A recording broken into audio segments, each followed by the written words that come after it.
Are you doing this in Discord? Yeah, I will. Just give me a second so I can pull this up. I wish I could show my mouse in Discord. It would make everything so much easier. Make a Zoom.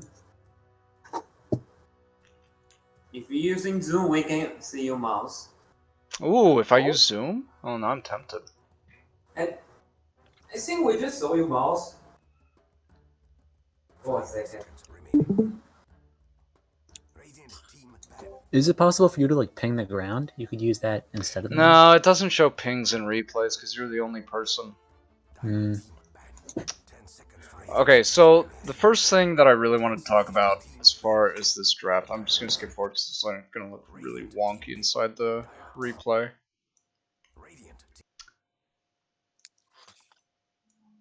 Let's go back here. Oh god, it's going to be all glitched out now. Dang it. Okay, 10 minutes in. What the fuck just happened? Okay, well, I guess that's one way to crash Dota.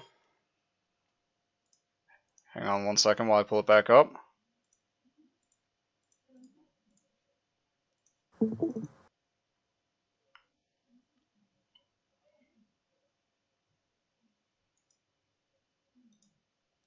Alright, while that's loading, I'm gonna be honest on this.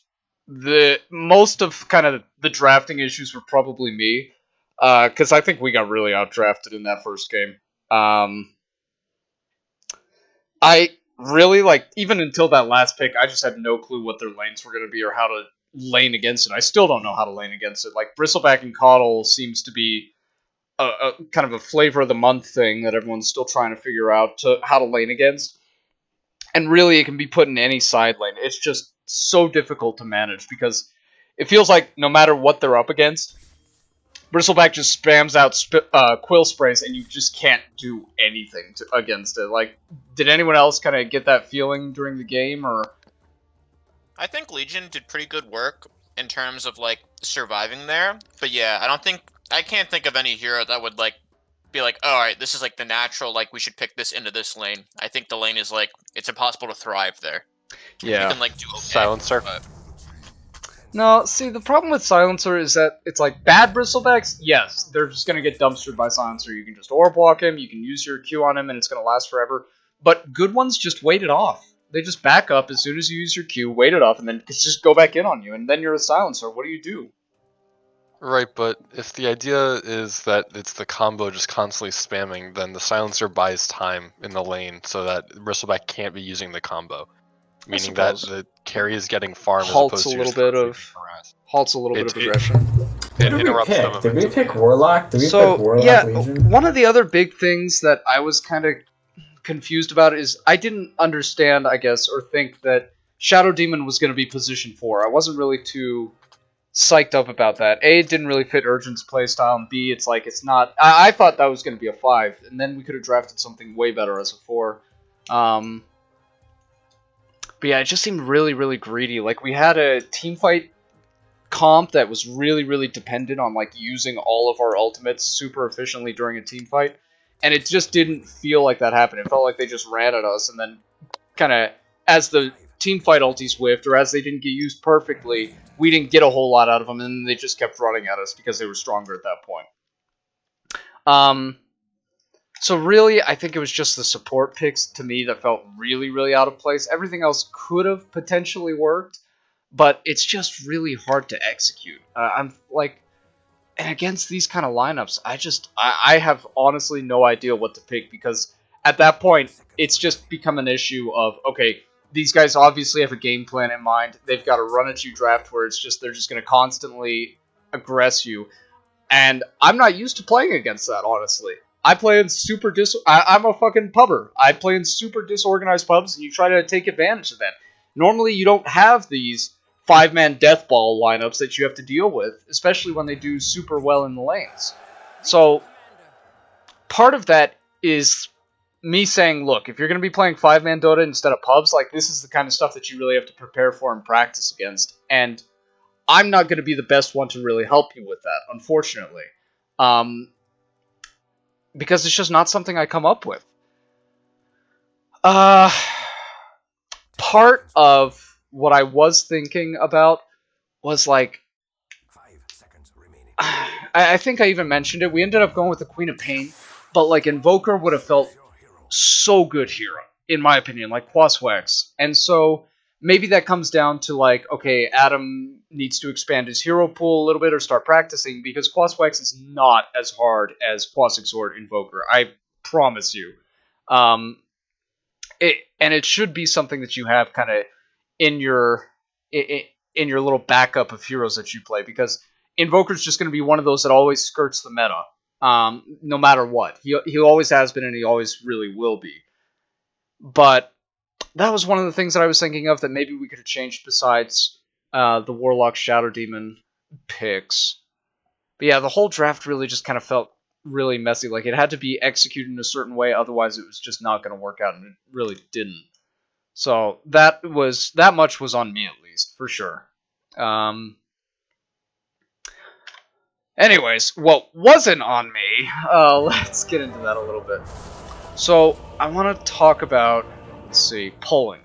One of the big things that we're going to see in this particular game is the fact that they pulled, I wouldn't even say well, but it was the fact that they were pulling this game. And nobody on our team seemed to really be interested in doing that themselves. And I need to point out, this is the overarching theme of this day's talk. Whether you get anything else out of it or not, I really want you to understand. Denying entire waves of creeps during the laning stage to neutrals is absolutely broken. And you guys need to start doing that. And that's like one of the biggest make or break things during the lane that I'm really not seeing enough of. So let's fast forward just a little bit. We not seeing. You're not on Discord. Oh, sorry. Oh my gosh, I can't believe Okay, kill me. Well, that's a thing. Alright, anyways, so here we are. So, everyone can see it now, right? Yeah. Yep. Okay. So, level 1 rotation, unfortunately we didn't really find anyone. It was just kind of like, okay, whatever, trading. There's not really a whole lot to say about that. Anyways, we're going to start in this top lane. Because this is where really the best comparison happens. This Tusk is the one that kind of makes these pulls, and he fucks them up, which, like, he fucks up his pull, which obviously, like, is a mistake, but it's not the fact that he messes up, it's the fact that the idea is there, and he was able to get something out of it. Pull that wave back and kind of enable his lane because of it. Down bottom, I never once saw the Warlock go to kind of pull this lane, I think. And even if you did, it was during very, very ineffective time periods. But you can see right here at this 1 minute and 30-second wave, he instantly pulls it into the wave. Bottom lane is going to try and pull the hard camp into their wave immediately. Just the second creep wave that comes out into the game, they're going to try and pull it to deny it. And yes, you got the ward. I think that was a really good call out from you guys. Kind of scouting out down here that they were kind of getting aggressive, and then putting that down was very, very heads up. I like that a lot. But the timing on these isn't there. No one's trying to go for this one out here. Shadow Demon, Urgent on the Shadow Demon is kind of just chilling in the lane with the Mars, which is like, okay. But especially bottom, like, look at how far up this lane is going right now. There's no reason for you not to pull the second wave, but you just weren't there in time. You never really thought of it. So I was going over, because I needed to refresh myself a little bit on supporting and what makes a good support versus a bad support. So I went over a couple of videos on YouTube, honestly, just because I really need it if I'm going to be kind of preaching to you the more in-depth mechanics. And one of the biggest things during the laning phase is pulling. You just have to get really, really good at pulling, because that's what makes or breaks these lanes. So you've got these two heroes up here, this Bristleback Coddle, who now have a wave that's like way, way out here, purely because of the fact that you didn't pull it. And if you did pull it, well, now it's going to come back down. So that's one thing, but It's more of the fact that you guys aren't making use of these mechanics that are in the game. This ability to just completely deny a creep wave. So, like, in this first wave, granted, it's probably going to clear this easy camp if he isn't able to pull through on a hard camp. But what he does is he tries to pull through, hit the hard camp afterwards, and bring it over to the easy camp, which I'll show you now. Which, if it worked out, it would just deny an entire creep wave from you guys at level 1, which is insane. Yeah, he wasn't really in position there, just a little bit too late. You got to start it like on these little ones right as there's 2 left. And he's only able to drag 1 because of that. But if he was able to get both at this second wave already, alright, do I contest it over at the camp, or do I CS, or finish off that first wave? What do I do? And bottom, the kill on Legion happens because they pulled out that creep wave, and then it comes back. So it kind of forces you to play further up. That's the result of these mechanics, these easy things. Even if you don't deny the whole creep wave, just the fact that you're able to pull these kind of core heroes or anyone else out of position, way out from under their tier 1 tower, enables so much. I mean, you can see they just constantly, everyone is just constantly pulling these waves because they know how broken it is. Even if they just deny 1.5 creeps, like, those are 1.5 that you're not getting, and it's a level advantage that he's giving to his core. This guy's almost level 4 now, and you're not even level 3 yet. So I can't overstate exactly how much this kind of makes or breaks these lanes. This is why, against Immortals, these lanes feel so bad and so hard. It's because they're pulling and you're not. So it's like, yeah, here we go. The first time that this lane gets pulled down here is at 3 minutes and 30 seconds, and it's when they're going on your core. And they're going to kill him, I think. Or, nope, it's not until later. Yeah, the guy got killed next time they go on. Yeah. I don't know. But, and again, let me just highlight exactly when it was that you pulled it. It's when the creep wave was going to meet right in front of the tier 1 tower, and there was no reason to do it. Does that make sense? So, instead of denying anything, now you're allowing the Bristleback or the Coddle to just farm up this wave along with the easy camp, and you're making life harder on your Legion commander because you pulled right when it was gonna reach equilibrium. Equilibrium being right where you want it to be, like for mid lane, equilibrium kept would be right on top of your high ground. In off lane, equilibrium is going to be right in front of your tier 1 tower. In safe lane, it's also going to be right in front of your tier 1 tower. You want to try and keep the wave there if possible. And what this pull does accomplishes nothing. It messes up equilibrium in the offlane's favor because they're now farming this camp, and makes life harder on your carry because now he has to last it under tower at level 3, and it kind of it just makes everything feel so much harder because they're able to kind of do these things, like I was saying in the last game, pressuring you underneath the tower and contesting, while you just kind of gotta sit here and be like, oh god, what do I do? What do I do? So part of the reason why these lanes against Immortals, again, feel so hard is because they're correctly making use of these pulling mechanics, and you're not. That's really all there is to it. Because it's like, even in lanes where you guys are getting kills, like in the second game against that Beastmaster and everything, where it's like, those lanes should be completely won, unquestionably, it feels bad, because afterwards they just pull the lane against you, and then there's no recourse. You guys don't know what to do, and so they start winning this lane that they just died 2-3 times in because, well, now you're out of position, or now you're getting experience denied, or now you're not able to contest something, or the lane pushes into their tower because you're not matching their equilibrium. Does that make sense to you guys? Yeah, it makes sense. So one of the big things that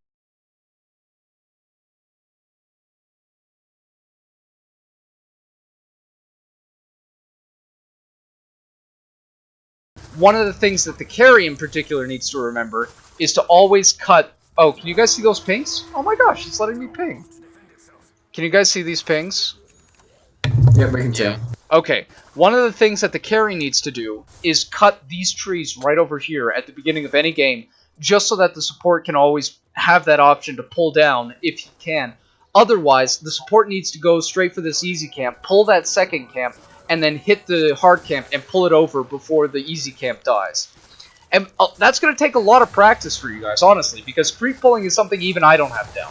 I'm still struggling with it a lot. I really rely on my supports when I play carry or offlane to do it, when I really shouldn't. Because if you look at high-level core players, for example, a lot of what they're doing is knowing when they're in like a solo lane, for example, to just pull the lane, their lane, to the creep camps to either A, farm the hard camp in between waves, B, push things out, like, oh, for example, like for this 10-minute catapult that it'll come at like 10 minutes, 30 seconds, what you'll see people do, high-level players, is essentially pull their own lane by the time they're alone down here and the offlaner is off doing whatever. If they're uncontested, they pull that lane before the catapult lane, bring it into the camp, farm it, and then meet everything back in the lane so that they can like get close to a double wave with the catapult. And then they clear the next wave, the enemy wave, and they're able to push this tier 1 tower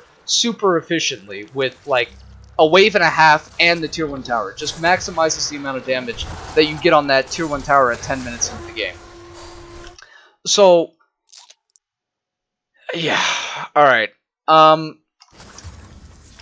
So part of the issues, the glaring issues besides pulling that were happening bot, was, let's see, A, kind of skill usage. I know over at, let's see, right about 1 minute and 40 seconds in before Legion does. So let's see, right about here. Here we go. Alright.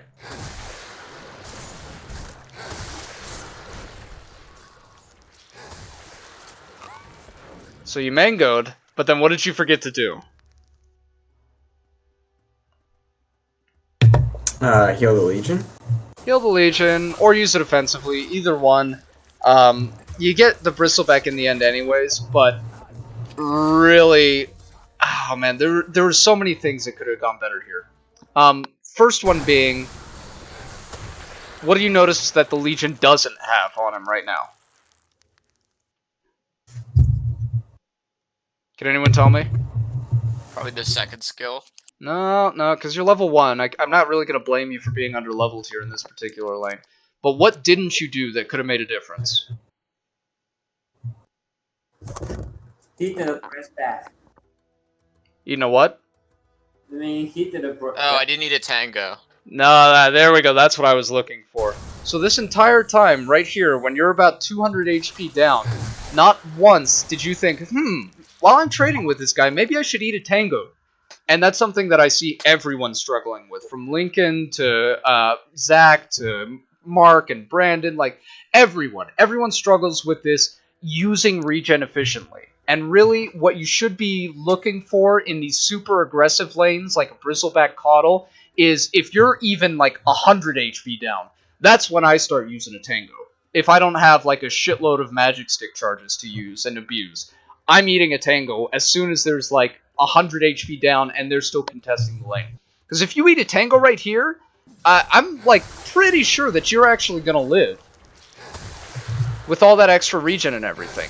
I mean, let's assume you ate a tango and got shadow worded. You had a good 5 seconds before window that you could have been healing for that entire time, and that would have been the difference between you dying here and Bristleback dying.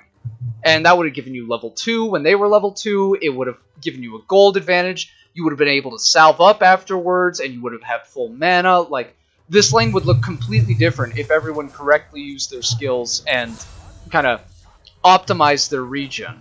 So that's something you guys really need to keep in mind that everyone struggles with, is knowing when to use tangos. Generally, in an uncontested lane, it's going to be kind of around when you're 200, 250 HP below max. In a contested lane where they're hitting you actively, I like to do it around 100 just so I can always be prepared for any kind of like really aggressive movement.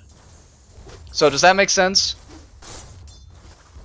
Yeah, that makes sense. Yeah, that makes sense. Okay.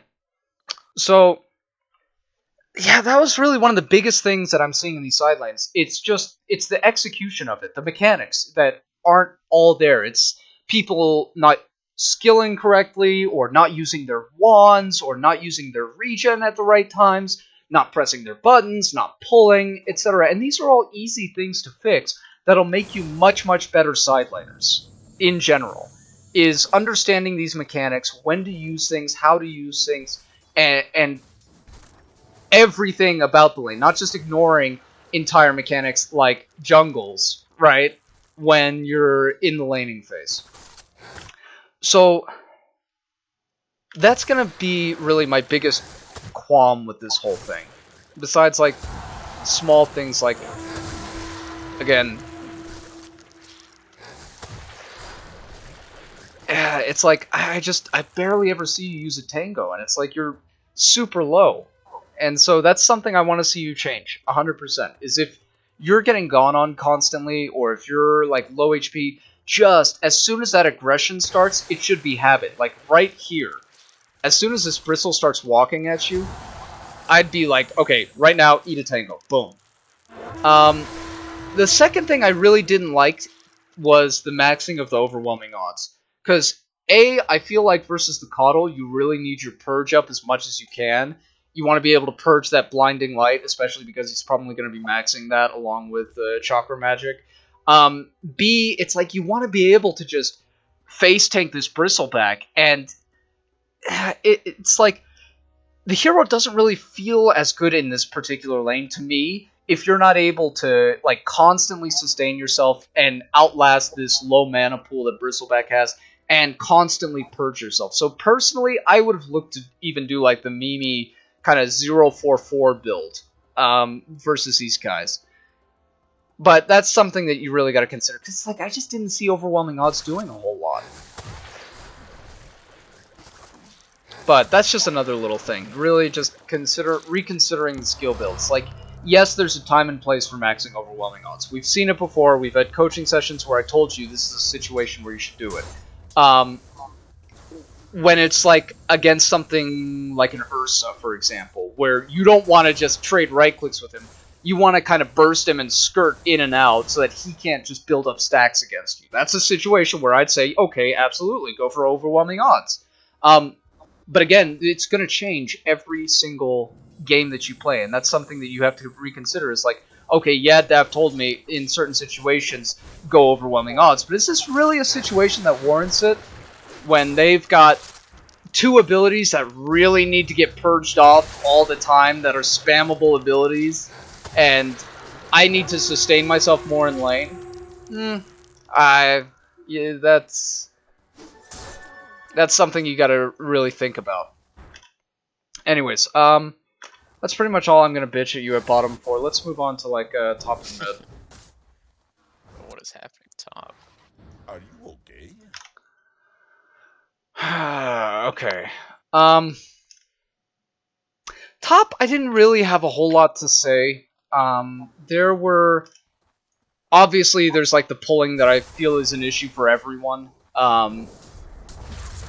Urgent 2, like, I understand you guys are swapping roles and everything like that, but part of that is assuming the responsibilities of this new role. One of the important things that you got to get used to is just abusing the shit out of this offlane pull camp, because it's so easy to bring it into this creep wave. Really, one of the other things is, like, understanding what comfort hero means. I don't mean, like, a hero who you know, okay, yeah, I think I can play this. What I mean by pick a comfort hero in these kind of matchups is something that you can execute every single time. You're not going to be missing spells, you're not going to be whiffing things, you're not going to feel uncomfortable with, okay, well, it's against this, and I don't really know how to deal with that. It's going to be a hero that you're very, very, mechanically sound, and you can execute their combo if you're able to, assuming you're not, like, countered by 5 heroes 100 times out of 100. And I didn't really see that with this offlane, unfortunately. It was like, I hate to call you out, Lincoln, but this is definitely Mars is 100% a hero that you need to get more practice on if you're going to be playing it in these kinds of games against teams that are just ranked better than you. Because, like, oh man, I struggled to find a spear that you landed well. I think you missed more spears than you hit this game, for sure. And when it's like on heroes like Storm Spirit or something like that, there were times Storm would have died if you had connected with a spear, and you just didn't. And it let him get away with a flawless game this game. Like, that is the kind of make or break stuff that I really don't expect if you say, okay, I can play this hero very, very well. This is a comfort hero. So, definitely more practice. And, you know, that's just part of the... In general, you guys got to come to this realization, like, I can only teach you so much. At the end of the day, like, these teams that you're playing against, Garda's team, for example, I've been playing with Garda for a few years, actually. He was a Tusk in this particular game. But he's playing, like, Garda, he used to be a carry player on our team, and he plays, like, 10, 15 games a day, practicing constantly, just to be on, like, a tier 1 billion team that is scrimming an AD2L. Like, these are the people that you're going to be against, and if you're not willing to put in the hours, put in the work, like, you're just not going to get better no matter what it is that I'm telling you. So, I mean, if you do want to play, like, at the level of an Immortal, it takes practice, and you guys got to get used to that. Like, you're never going to improve as fast as these guys if you're not playing as much as them. Even a Prodigy, if you're, like, some kind of Dota Prodigy, think about it in terms of, like, chess. Like, Ali Reza, it's an Iranian grandmaster who's like one of the youngest fucking players in the world. He, just because he's a prodigy, doesn't mean that he gets to sit on his ass and just be the best in the world at chess. This guy plays hundreds or thousands of games every single day, constantly practicing. And if you're not willing to do that, that's fine. Like, Dota can be a hobby and you will improve just from these talks, I promise. We've seen it before. But it's not going to be to the same extent as these guys who are ranked Immortals, basically. You're never going to reach Immortal without playing shitloads of games.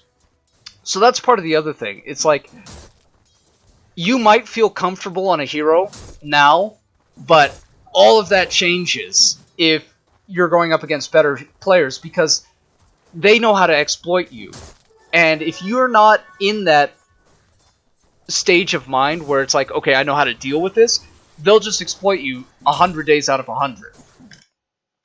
So that was another big thing I really wanted to go over. It's like,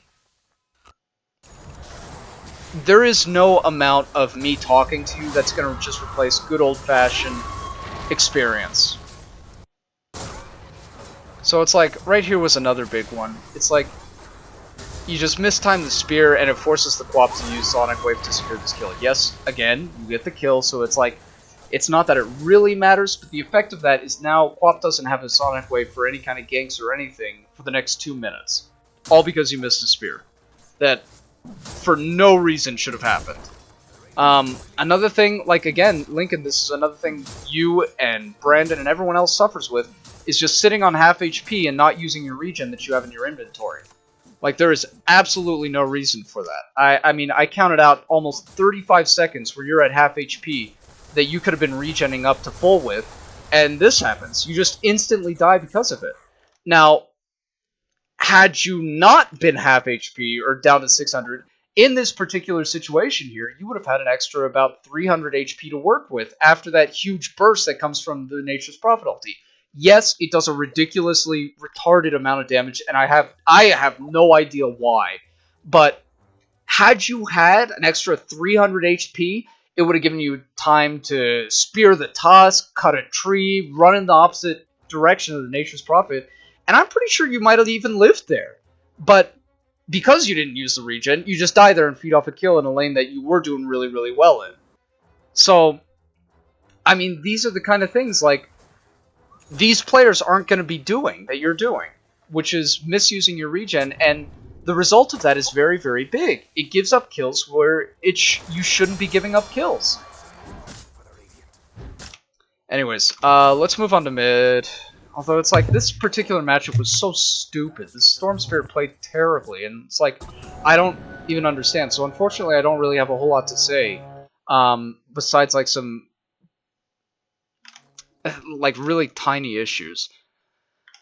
Okay, wait a minute. 0 minutes in. So let's rewind this a little bit. Let me explain to you that against Immortal players, this walking up and placing a ward is never going to work. They're always going to see you. Let me show you their perspective. Fog the Dar. There we go. Alright, so this is what they see if they put down this basic bitch ward, which is like between this and this over here are going to be the two super obvious places to plant it. Instantly, because of where you're walking, they see you. And so, okay, this guy has a tango, it's kind of returning into his inventory, obviously. Everyone else can see that, and I think the Coddle pings you out. As soon as they see that, let me see what the ping was. Yeah, green. Okay, so no, it's a Tusk. Tusk pings you out, sees that you were moving out right here because of this ward, and it just gives them a free D ward because of that. Now, let me give you a couple of better positions to do that from. Instead of here, start coming out into these trees, because you can place it from inside of these trees. You can place a ward right where you put it from in between here, and let's look at the Dire's vision. If you place it from right there at the edge of the trees, there is no way in hell they can see you, no matter where they put this ward.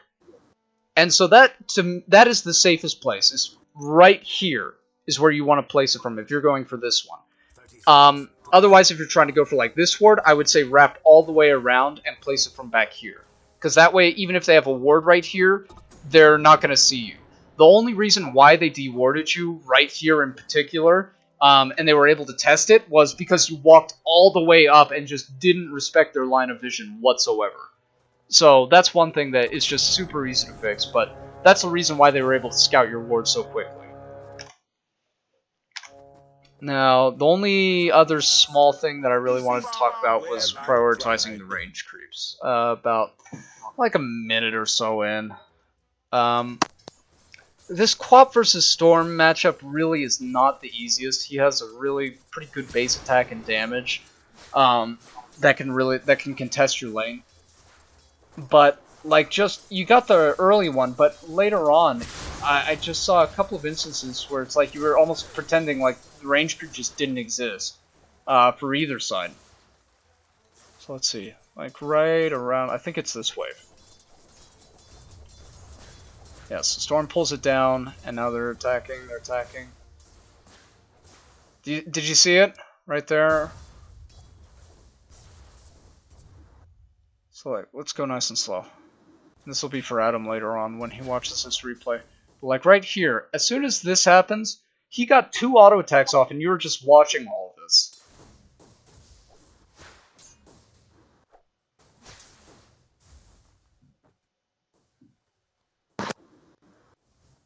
So now we're going.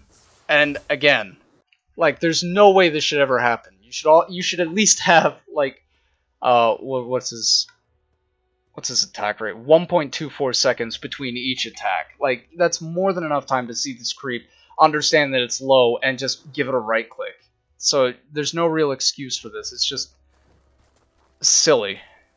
But yeah, like, this matchup was just so weird to me, because it's like, Storm, for no reason, just decides to jungle, and he doesn't want to... I've seen this matchup played out a lot. It's very, very Storm favored, actually, if you play it right. Because what you can do is just skill Electric Vortex level 3, and then Quap struggles to trade with you. But instead, this guy just fucks off to the jungle and lets you have a free lane, and I didn't really understand why. Like, there's so much kill potential for the Storm Spirit if you actually play it right, but he just didn't understand the matchup, I guess, and just goes to jungle. It's just so silly. But so with that in mind, that you had a completely free lane, I wanted to skip forward to about 5 minutes and 50 seconds in. Like, just totally free. He's not doing anything at all. Alright, hang on. Too far. Alright, right here. So you have your level 6. Your team is where? Where do you... the side lanes are pushed out for bottom, so they're not right underneath their tier 1 tower. They're both half HP. And up here, the side lane is also kind of right in the middle. So, with that, there's an understanding. Quap is very similar to a hero like Ember Spirit, where you don't wait for the first 10 minutes in lane. Ember Spirit is As soon as he gets 6, he goes and ganks in lane. Every single time in high tier Immortal and professional Dota, I've seen it again and again and again. Ember Spirit does not want to wait and sit around in this lane after this kind of cart lane happens. So what does he do? He gets 6, and as soon as he does, he uses that to gank. Whether it's leaving a remnant in his lane and then teleporting to another one, or just walking down with a rune that he has bottled. But what you don't want to do on these heroes is have Sonic Wave on cooldown for a really, really long time. You want to make use of this as much as you can early on, because this is when it's most potent. And had you done something like, instead of waiting for this cart, well, noticing the position of the lanes, TPing down here, blinking forward, and killing both these guys, I mean, again, it just frees up the lane for your other cores, and it makes your life easier for your side lanes that might not be doing too hot, like the Legion was. But instead, I just kind of saw this, like, AFK farming on a ganking hero, while A, top is getting dove underneath your tier 1, which is such an easy gank for Quap, and B, bottom is getting away with murder, a coddle that's like 1/3 HP, and Bristleback that's 2/3. So, if you're going to be making, or playing rather, on these ganking heroes, these hard ganking heroes like Quap or Ember Spirit, or even Storm, you gotta be looking at the side lanes constantly, and understanding, alright, I can go in here now, or I can make something happen immediately, and doing it. Because it's never, ever, ever good to just have Sonic Wave on cooldown for this entire time.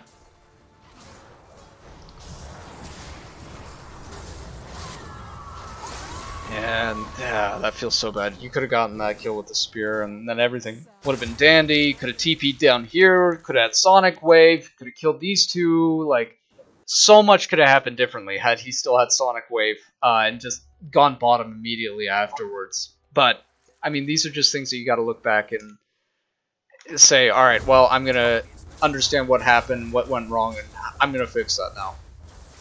So, the other thing that I want to talk about, the build that I really like when playing like a heavy ganking Quap, which is what you needed in this particular game, especially against like Bristleback, who is super easy to kill on Quap if you just catch him out of position, is like a 4-1-1 build, where you don't need this extra Scream of Pain. The professional build that I've been seeing is like 3 points in Shadow Strike. I like 4. It might not be the most efficient thing. Maybe you should just go 3. My particular favorite, though, is 4 because it just secures so many kills, and I'm able to just constantly do things, even with Sonic Wave off, kind of ticking down. But I don't like this 2 points in Shadow Strike and 3 points Scream because it's more of a farming build, and that's not the way you want to play Quap right now. You're never going to out-farm a Storm Spirit. You're never going to out-farm, like, this team, because they're not going to let you. They have, again, a run-at-you draft, and you just need to be able to run at them constantly and kill them, which I think is much more suited to putting extra points in Shadow Strike. Yeah, you're able to get that, which is fine. So it's like, you had a free lane, you had early kills, you had everything that you needed to snowball, but it didn't happen. And I think in part of that is just not really understanding the power of Quap and how to rotate with her efficiently. Anyways, so let's skip ahead to, let's see, 10 minutes. So, and I mean, this has been a common gripe that I've had with everyone for ever since we really started these coaching sessions, is rotations. Constantly knowing where to rotate and where to be. Where do you want to be in 15 seconds, and where are you not? Outposts. Securing outposts, yeah, but, like, I mean, granted, you kind of see all 5 of their heroes in the middle here, and this one's still free up here. So, where else could you be taking a fight right now, rather than mid? At a rune spot. There we go. And what's the result of whiffing all of your spells afterwards, and then not being able to go and contest those? Well, now, guess what the Immortal team is doing? Securing the runes. They're securing runes. They know what time it is. They made a correct rotation while everyone else is just kind of dicking around over here in mid. So, you gotta understand, these are objectives. These are just like, these are the exact same as early towers, etc. You gotta put a priority on these. And I'm gonna keep repeating it, because I don't think it's quite gotten over. You still need that person to shot call. I don't know if Zach was doing it this game or not, but it just didn't seem like it. And then it's like, once all of the ultis go down, once everything's whiffed, it's like, they're just able to run at you. So you didn't get anything out of it. Everything kind of failed. Just basic skills were missed. And now they're just going to get all the runes, I think. Nope, never mind. Alright, so you were able to secure it later. But it's like, I mean, this should be automatic. Just securing this area around the 10-minute mark. Or the bottom one. Either one. But I don't want to see this, like, kind of messing around in mid around these times where you're just using skills for no reason, because you're not going to secure anything off of it. So, okay. Another thing is like smokes. I'm really not seeing smokes get utilized a whole lot, unfortunately. It just seems like people are kind of forgetting, like, oh, I should be doing this around a certain time. Like, there were some really cool individual plays, like right here, where Urchin was able to kind of disrupt him while he was healing. But, man, I just didn't see any good smoke rotations, really.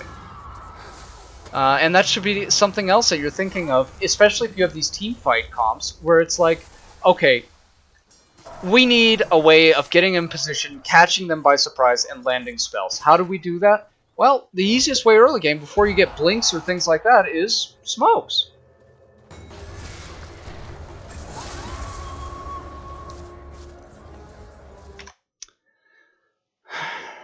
But yeah, so I think one of my big things is, like, you guys really got to work on the overall coordination of everything if you're going to be going through these big team fighting lineups, because otherwise we might as well just be picking run and shoot drafts like what they're doing right now, picking up like things like Prophet or Bristleback Coddle or Tusk and things like that, just stuff that can just straight up go on you at all points in the game, so you guys can just execute the kind of style of Dota that you're more used to better. And that might be run and shoot Dota, which is fine, but that's got to be something you express.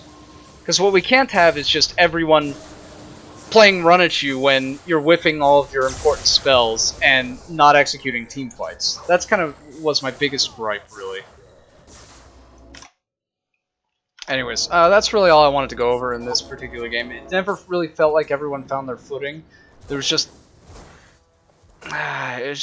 it felt really messy all throughout the game. And the Storm really had a free time, so that it just didn't... I didn't really like this particular game very much, even just going over it. Anyways, so for game 2, as far as the drafting goes and me helping you with that, I think I really fucked up in one place, and that was the Abaddon pick. It's hard picking these heroes that just aren't meta, because it feels like they just don't have a really great impact. And maybe that's on me. Like, maybe I should have just said, okay, you know what, screw it, we're just going to go with meta. Pick up a Centaur even if I don't really particularly believe in it, or just pick up, like, a Timbersaw even, instead of letting them get it. Because I think that could have been fine here, where it's like, you see the Beastmaster, you see the Pudge, there's a Techies, yeah, but it's like, you're just going to have to build around it, where you go, like, I mean, like a pipe and armor items. So I think suggesting the Abaddon to you guys was a big trap, because yes, it sounds good against the Beastmaster Roar and the Techies, but it's like, in lane it really suffers, and then later on in the game, it was really hard for Lincoln to find his footing, because I don't think, like he was saying, he's very comfortable on it, which isn't his fault. But that, in my honest opinion, was my fault. Kind of pressuring that pick when, yeah, really, I mean, it looks like a really fine Timbersaw game, honestly. And then giving that to them was just like, because we didn't really have a whole lot of ways to deal with it. So another thing was, like, we had to pick up and consider, like, we already had a good amount of save with the Tusk Snowball and the Lich Armor. I think really what we should have looked for was like a Space Maker for the Naga Siren. because that was something that I just felt we didn't have in this particular game. They were able to just do that thing where it's like, okay, they're running at us and like doing these fucking memes with the punch hook into Techies mimes, and it worked. Because we just didn't have a Space Maker, unfortunately, for OD and Naga Siren, who both kind of require a little bit of farm. So that, to me, was my biggest fuck-up with drafting this whole thing for you guys, was I didn't really consider that, and I thought, well, Abaddon, like, yeah, sounds pretty good against this lineup, when it wasn't. So, anyways, I really wanted to focus on the Naga Siren this particular game because I actually had the blessing of playing 2 really, really decent Naga Siren games recently that I wanted to show you. The biggest thing to me about this particular game was that, like, the lane should have been free. Techies Beastmaster should not be able to touch you whatsoever. But there were some mechanical issues that made the lane possible for them. Particularly, not splitting up your illusions or really giving respect to the Techies Blastoff. Because, remember, like, because I've gone over this with you before in the past, where Naga Siren, you really need to work on your fluid movement, your fluid micro of 2 groups of mirror images early on. And if you don't do that against someone like Techies, who has 1 big nuke to clear out your illusions, and if he doesn't nuke out all your illusions, the lane's screwed. If he does, the lane's easy. Is that you had a really, really tough time against them, because you just weren't microing your illusions well. So, I don't know if you've copied my hotkeys or not in the past, or if you were having issues with it, but you really gotta get used to, like, just popping your illusions and then clicking 4-5 to instantly micro them around in a particular fashion. Because it's like, look at this. From level 1 onwards, he does this shit all day, which is just clearing your illusions for free. And you can't allow that to happen. This is so easily avoided if you just split them up. And maybe that's just something you gotta work on, which is your micro. Alright, so that's a meme. Anyways, alright,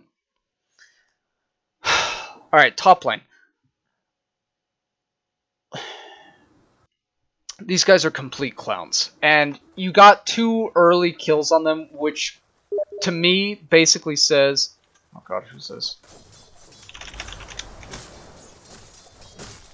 So you got 2 early kills on these guys, which to me basically tells me, like, okay, if I'm playing Naga in this particular situation, I'm going to be having a free game. Like, that's all there is to it. Because if Naga has a free early game, her mid to late game just feels unmanageable, especially for a team like this, which has very limited illusion clear, or illusion clear that's, like, based on your fuck-ups, like not microing it away from the Medusa when she pops ulti, or not splitting them up against a Timbersaw who can only go and clear, like, 1 at a time otherwise. So this, to me, looks like a free Naga Siren game, honestly. But it wasn't, because, like, the lane just went way too well for them after these first couple of kills. And again, you'll notice, like, yes, Lich is getting these kills, but in this, like, even just right here, right now, nothing's preventing you from going back and hitting this camp and bringing it into this wave, and bringing the wave back to a normal position right in front of the tier 1 tower. But you don't, and it breaks the lane for you guys. This is what I mean by, it's like, this is the situation where if you don't do these things, you'll go from a lane where you just got 2 kills and are going to snowball and just dominate the lane to losing it. And they take complete advantage of it.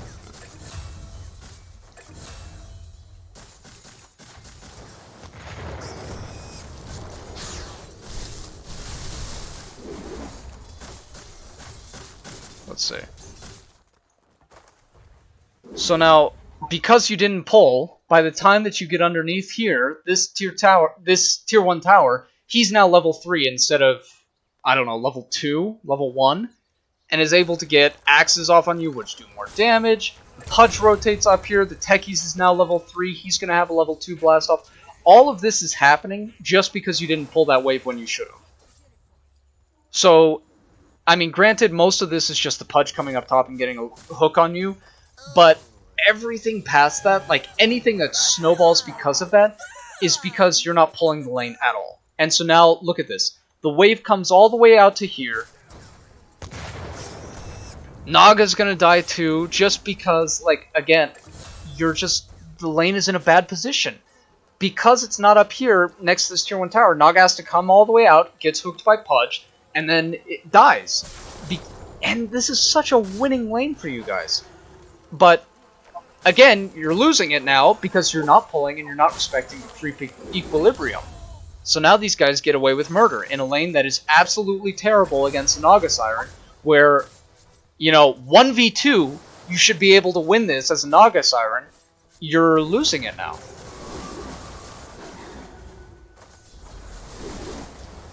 And again, doing things like this, like I'll show you in the game that I'm about to show you of my Naga games. But doing things like this, summoning illusions when you have like 1/5 HP and just sending them straight to the creep wave, even against someone with as limited damage AoE as a Beastmaster, never ever ever do this. It's just not even worth it. Because it's screwing your timings, it's giving more gold to the Beastmaster, and now you can't do anything because, well, all your illusions are gone. And you just die because of it. So, this is an example of why not pulling the lane can really destroy you and make these easy lanes impossible. Another thing that I was noticing, like around the 10-minute mark, let's skip around to there, is that you're really struggling with, like, knowing, okay, do I fight or do I farm on these heroes? And the answer with, like, Terror Blades and Naga Sirens, 9 times out of 10, is that early game, unless you have a free kill that's just feeding you or coming your way, you don't want to fight. You just want to be in this lane, pushing it out and farming and potentially pressuring people, but that wasn't what you did. You kind of just walked in and, like, this kind of stuff, delaying you even more. This is really painful, I remember this. Yeah, it's like, all of this, all this so is, poor. yeah, all this is just not understanding what you're supposed to be doing, what your job is. Your job is not to help contest this or fight this. You can't. It's against a Pudge Beastmaster who's now level 7 and a Techies. Like, you can't do anything here. If you had just been out here farming, this is another 200 gold that you could have gotten. You could have killed this camp too, moved forward, gotten the runes, pressured this jungle out here, gotten so much more for you and your team instead of just feeding. But it's just not understanding the core concept of the hero, which is, I need to play Naga Siren, I need to farm until 25 minutes when I have 3 items, and then I'm going to solo carry the game. So, you gotta be thinking of that at all times. Now, with that done, I was, like, super done with the rest of this game because it really is just, like, them memeing and running at you and winning because their lanes just went way better than they had any right doing. So, let me see. The first one that I'm going to show you is a game where I actually played off-lane Naga Siren. Just kind of a joke, but it's true. And I'll explain why. We rotated the safe lane in the Naga Siren. I'm sorry. The safe lane and the off lane. For a couple of different reasons. Actually, no, this game was really cool. We rotated all 3 lanes. So this Void Spirit was supposed to go mid, Pango was supposed to go off lane, I was supposed to go safe lane. But we rotated all 3 of them because Templar Assassin dumpsters Void Spirit for, like, the entirety of the game if they go in a 1 versus 1 matchup. And Pangolier does really, really decently versus her. There's no real kill potential. The passive really fucks TA, and he can just get a lot more done CS-wise than the Void Spirit can. So we rotated the Pango into the mid lane. We put the Void Spirit in off lane originally, and then I came to the realization, wait a minute, their only wave clear early on is this Puck. If I go top lane as a Naga Siren, all my illusions are going to get fucked because he's got a ton of magic damage in an AoE early on, and it's really hard to micro that around his spells, which have so much leeway. So I thought to myself, if I go against a Bane and a Void, this is a lot like that Beastmaster Techies game, essentially, where, yeah, they've got some AoE, but they can't clear the illusions very well. At all. Like, and so, if I go bottom, maybe I have a better chance, and I did. So, part of the understanding of this lane is that, okay, Spirit Breaker's not going to do anything. And I'm not proud to admit this, but I kind of screamed at him at the 1 minute 1 minute mark, and I told him to get out of the lane so I could get solo experience. Can anyone tell me why I would do that? Why I would scream at my poor Spirit Breaker, who did his best of the best this game, to leave? And I'll show you the situation too. Let's fast forward right to about here.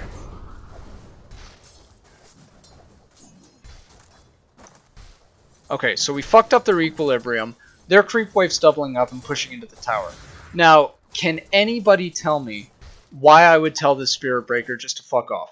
Like, and leave me alone. So you can get the level advantage? Perfect.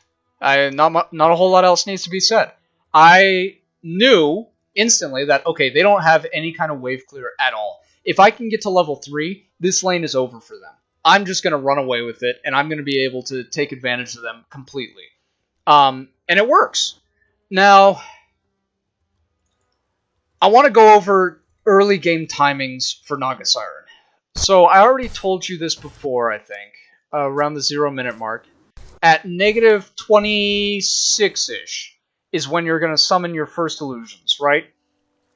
Well, and the reason is you're going to regen most of your mana, you're going to be able to scout with these illusions, you're going to be able to attack, kind of get as much as you can out of this early on.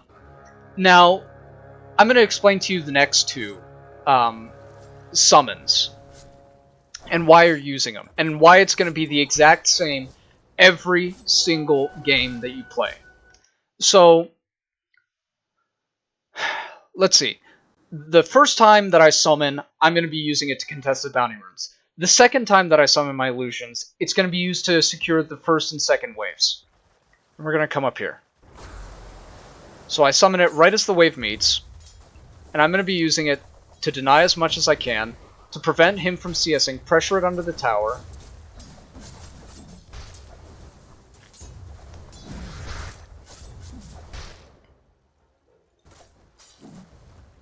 So now, what did I do with this? Even though I'm taking a lot of harass, what I was doing right there was denying every single creep underneath his tower, because I knew if I did, and the lane pushes forward to meet the second one, it's going to go right underneath my tier 2 tower, and that's going to secure us our early levels. Right now, I'm weak. I'm level 1 versus a Bane and a Void who can definitely out-trade me when they find the right one, and they did find the right one. They're not bad players. But if I could get the lane to an advantageous spot, it's going to force them out of position, it's going to make things harder for them, and by the time I'm level 3, I'm going to be able to trade well with them. So, what do?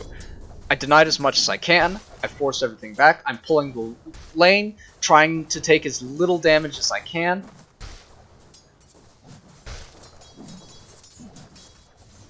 And now, when is my next illusion summon?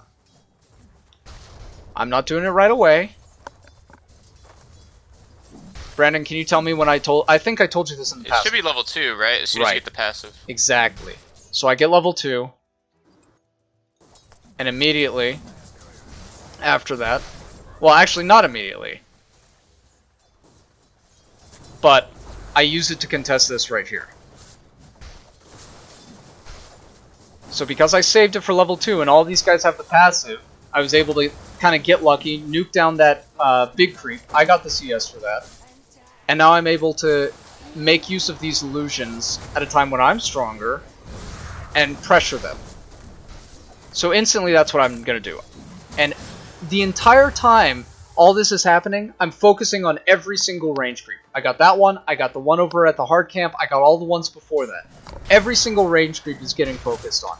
Even as this guy's dying and doing nothing, I'm always focusing on getting whatever CS I can and being as greedy as possible in this lane. Because I know the limits of these heroes. I know Tusk can't go on me if he doesn't have Snowball in his and his tag team, whatever. I know that the Bane is super weak early on and only relies on like right-click trades. They don't have any CC for me. So I'm comfortable in playing up this far as long as they don't have all of their cooldowns. Now, I got a little bit too comfortable later and died, but That's what I'm saying. So now the fourth summon is going to be right here at level 3. I didn't pop it early. I had it on cooldown, I believe, even when I was level 2. Even when I was kind of lower HP. But I get level 3, and I wait until I'm in a position at the wave to actually make something happen from it. Which is going to be basically dragging the wave up forward a little bit more and more. But always, always, always, I try to keep my health at like 90% or higher. Just so that I'm never summoning them with half HP so they're easily cleared. I'm trying to make my illusions as impossible to kill as I can. Because if they're not possible to be killed, I just get to get free harass on these guys. So I'm never summoning it without being full HP. And part of that is ferrying out extra regen to myself, which I do later. I think I even get like 2 extra salves this game, because I know if I can keep trading with these guys and use down all of their regen, and I can out-regen them, out-win this kind of war, I'm going to be able to solo lane versus them. And so I do. So I always try to keep myself full HP, even when it's like, maybe I didn't have to, and I always use my illusions at an optimal time. And then the other big thing that I really didn't see you doing, that I do a lot more of, is pressuring the lane. Pressuring their heroes constantly with either like the 5-bind or all of your heroes. Because if you just start attacking these guys and wasting down all their regen, and they keep on focusing on clearing out, dedicating right clicks to your illusions, they're going to lose out on the regen more. So always, always, always pressuring. Like, look at this Bane. He goes down to a third of his HP now. Has to use up everything. And for what? Gets me down to 2/3. I'm going to salve up, even though this is super important. Even though it's a waste of a salve, quote unquote. Like, I'm only using maybe 3/4 of it to get to full. I still do it because I know I'm going to be solo in this lane. I need to win this lane. And to do that, I need to summon illusions at full HP.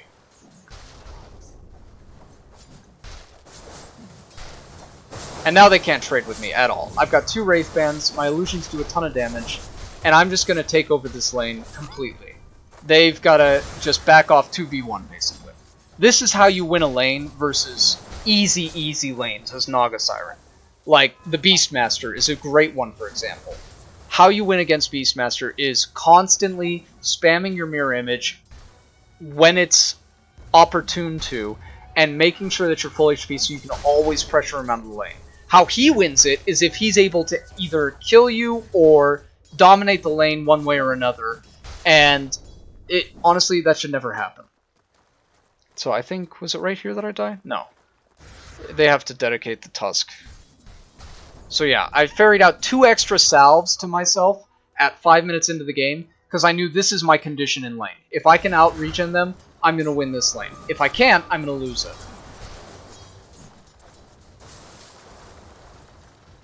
We actually get a kill on this Void. Nice lucky bash from the Spirit Breaker. Anyways, alright. So let's move on a little bit. Big part. So, yeah, another thing, a big part of playing Naga Siren is the mind games. Moving all of your heroes consistently. Not just pressing others and one and then moving away your main. You want to make them always think like, oh, I don't know which one's the real one. I don't know which one to focus. Because if you can do that, you avoid a shitload of harass. And one of the things that I notice you doing a lot on Naga Siren is like summoning them and then moving your main a little bit on accident and then moving the rest of them. Every single time I summon them, instantly I press 4 and 5, which are my binds for the main Naga and a +1 and then my other 2 illusions. So yeah, I died there because 3 people with their cooldowns. Whatever. But yeah, if you can play mind games with them, it just works so much better. And that's just kind of in the theme of Illusion Heroes, period. Like, having the PL illusion after Doppelganger that takes 100% damage bound to a specific thing, so that you, as soon as you Doppelganger, you can press your control group for that one, move it instantly at level, as soon as it gets spawned, and so they think that that's the real one. Work on your micro 100%, because that's what can really help you inside of these games. Anyways, so let's move forward a little bit to 8:30 when I hit level 7.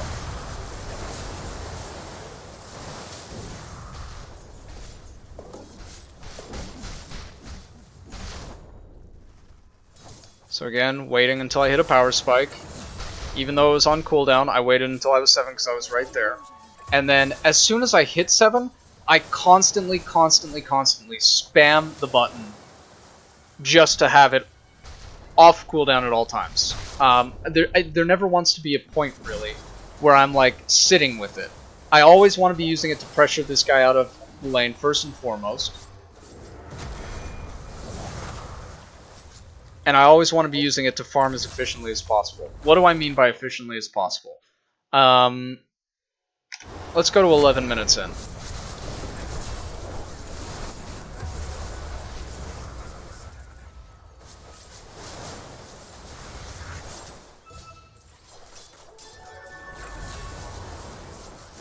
Alright, so I see other heroes coming down. I'm still pretty calm. Void TP's top. Now, as soon as I see the puck, that is my key to basically GTFO. I'm going to farm this camp, keep these illusions down here, but I TP up top. I'm just going to be following around this void. One of the really important ideas for these kinds of heroes, these fragile ones early on, quote-unquote, like Terrorblade, PL, Naga Siren, etc., is you want to dodge these heroes that can clear your illusions super easily. You just don't want to play around them. You're not going to go for team fights. You're not going to be basically threatening them whatsoever. And if you play into them, if I was to sit inside of this lane and just kind of have all my illusions cleared, I'm not farming as efficiently as I can. So the answer to that is prolong the game. I know what my job is. I know what I'm supposed to be doing, which is farming until 20-ish, 25 minutes, and I do it. So I TP up here where the Void Spirit, Faceless Void just went. I'm going to be pressuring him more, and I'm dodging this puck. So, come up here, and then, let's see, this is a really good example right here of what I mean by efficiently farming. I clear the wave as quickly as I can, and then instantly come over to this camp, right over here.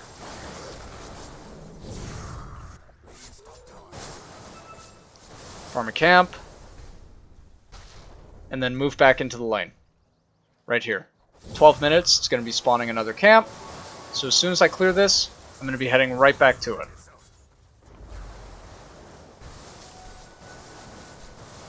Now, the reason why I do this, instead of splitting up my illusions to farm both early on, is that I want all the experience that I can.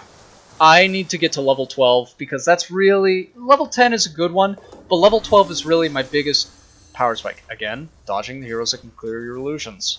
Don't want to fight. But I'm trying to go for level 10, level 12, so I have Song. And this is how I do it. By farming at camp, farming the lane, and then repeating the process. Every single time. I'm trying to take as much as I can, farm as aggressively as I can.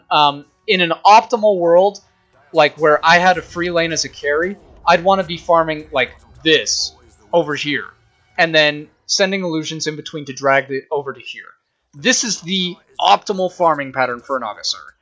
I'm pressuring this tier 1 tower, I had a free lane, I'm taking these jungle camps, hitting the creeps from the lane, bringing them over here, and farming everything, getting all of the gold, all of the experience, everything that I possibly can.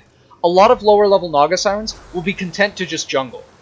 And that's not how you become efficient. This was really freaking unfortunate. I think this was like my second out of third because I barely waited too long to snap that coil. I was like 0.2 seconds off, it would have been fine. But yeah. So, let's see. 1851 is like the first actual fight that I take and not just 3 kills. So let's fast forward to that a little bit.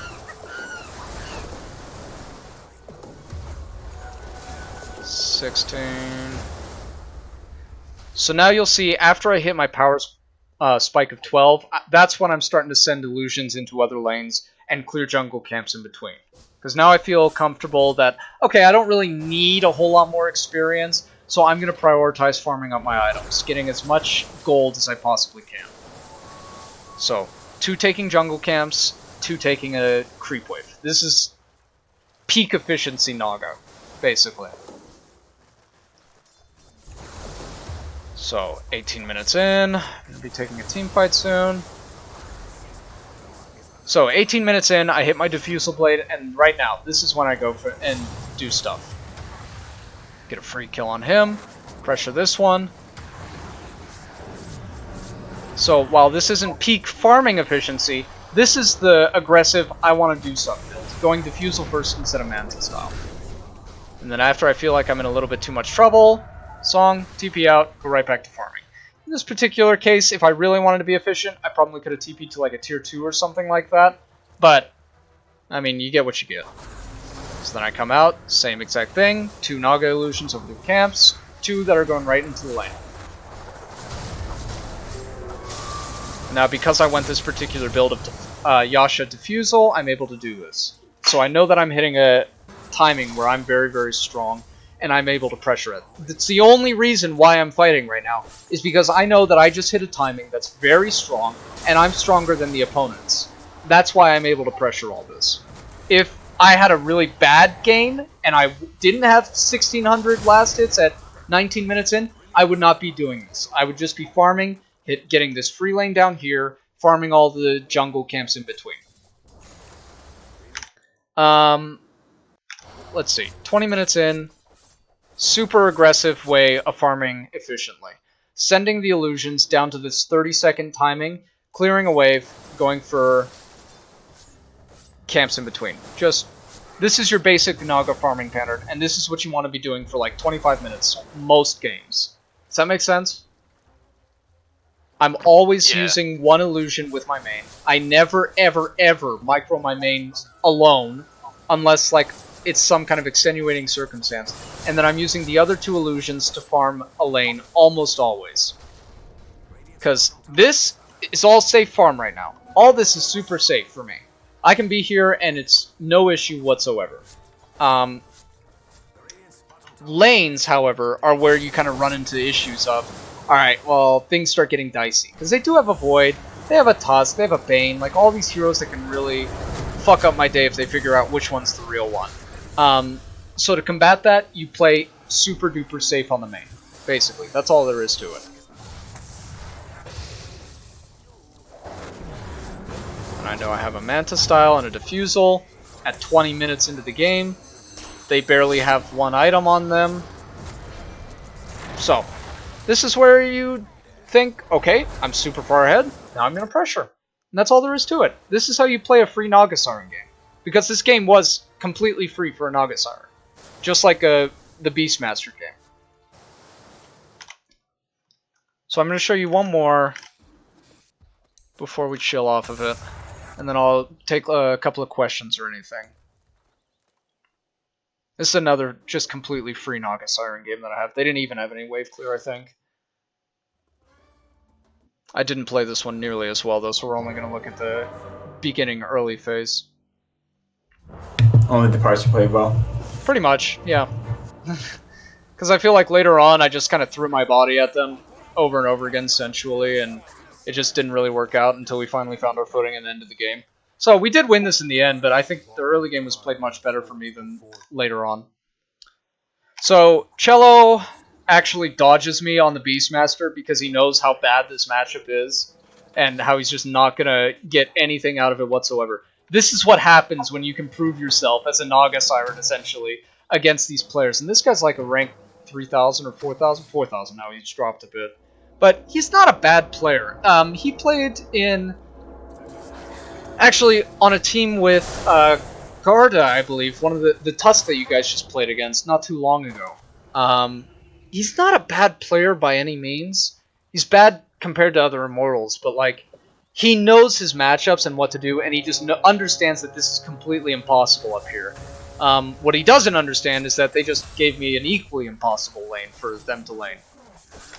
So, again, 0 minutes in, I use my illusions to pressure them, and then it's going to be the exact same pattern. The first Q is to contest the bounties, the second Q is to secure early first 2 waves, the third Q is going to be as soon as you hit level 2, the fourth Q is going to be as soon as you hit level 3. That's just going to be the exact same on Naga Siren, no matter what, and you need to make sure that you keep full HP every single time around those times to make the most out of your timings. So, again, securing the range creep first and foremost. Always, always, always focus on those first. And I'm focusing on pressuring. Now there's nothing else to do in the lane. There's only one more creep, so what do? Send these two out and start trying to pressure.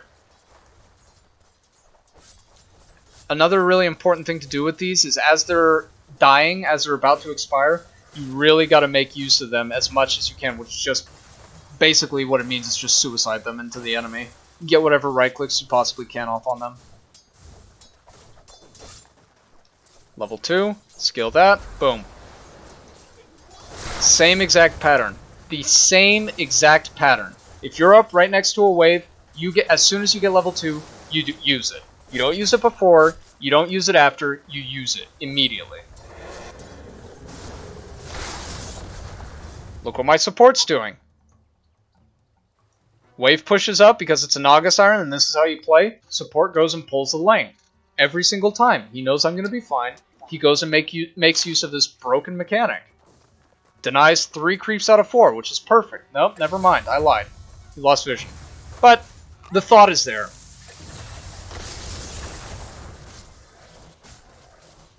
So, comes off of cooldown. I'm not using it right away.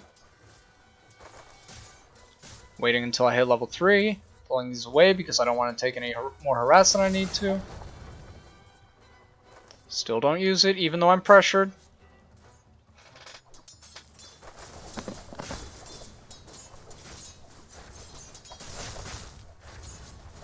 Hit level 3. Wave meets. Boom. Every single time like clockwork.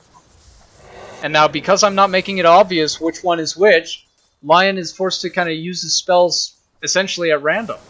I'm not ever controlling the first one alone. That was a lucky guess.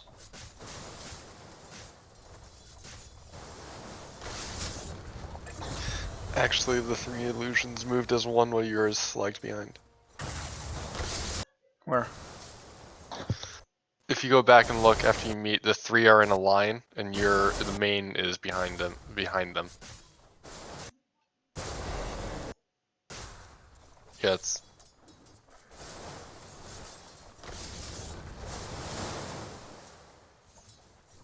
See?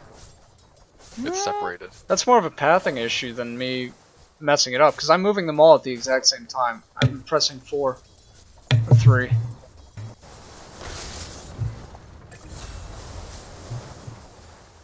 But again, you'll see I never move her alone. I never once moved her alone there, that entire time.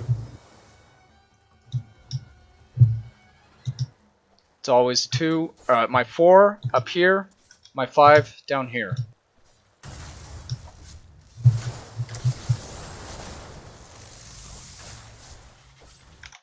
So, that's pretty much it. What else do I want to talk about? Let's see. 4 minutes and 30 seconds. Usually I form 2 Wraith Bands before, if I'm not super pressured in the lane and I ferry them out. But in this particular case, I'm thinking about, okay, how do I continue to win the lane? How do I continue to pressure the lane? And you might have seen it there, but what did I buy? Can anyone tell me? What would you buy in this particular case? Mango season. There you go. Good job. Yes. I'm getting mana drained by the Lion constantly. He's being a dick to me and he's just sucking me off. So what do I need in order to just illusion spam out and win this lane? Mangoes. So I wait until I get 2 Wraith Bands and a mango, because again, I'm not really being super pressured in this lane. But it's annoying, and so I want to counter that. So just that dynamic thinking of what do I need, how am I going to get it? Every single time. I don't even know why I bothered with the clarity, honestly. But yeah. So let's move up to 630 right about here.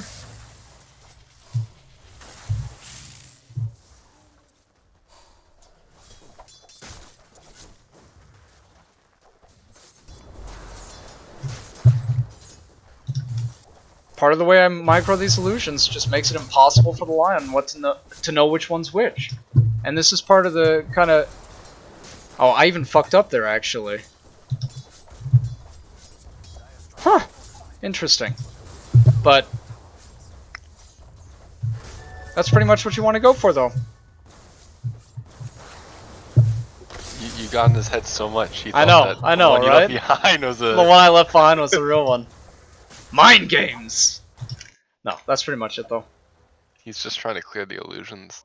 So, alright, what I want to impart to you with all of this, with all of these things, everything that I'm saying, is pull the lane. Every single time. Even if you fuck it up, just get the practice in. Because that's what's going to win you more lanes than what you're currently experiencing. And that's what's going to increase your skill cap for the supports especially, but also the cores too. You shouldn't just be AFK in a lane. A lot of the times, if you have a free lane, the correct decision to make is to pull it. What else? Farming patterns. You really want to know where to farm and how to farm, especially as we see illusion heroes start to come back into the meta, because they will. I promise you. It's like right almost there. As we see, like, it's Season of the Lycan, and this guy still is sporting like a stupid 60% win rate or something insane. 56% in Divine and Immortal, and I think it's even higher in Immortal. As we see this hero more, the counters to him are going to come out, and the biggest one is Naga Siren. I promise you. Lycan is almost unplayable against Naga Siren. So, as we see these heroes coming out, these Terror Blades, these Naga Sirens, PLs and stuff, who's been in the meta for God knows how long, understanding how to farm with these illusion heroes and how to make use of them is really going to make your game a whole lot easier, especially when it comes to these free lanes, which are games essentially that you should never lose. Those Naga versus Beastmaster lanes, etc. If you micro correctly, everything is so much easier for you. I promise. Alright, so do we have any other questions? Might cut this one a little bit short today.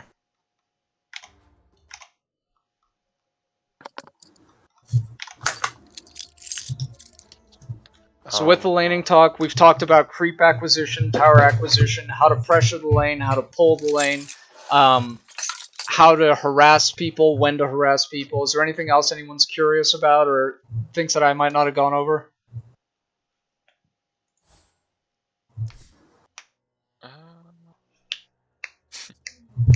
Give me a second, because I know I thought of something earlier. Sure. And,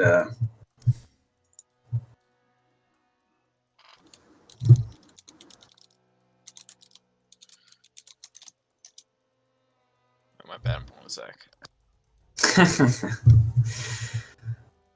roast me. I think it had to do with the first game that we were reviewing when we were going over pull stuff. Yeah.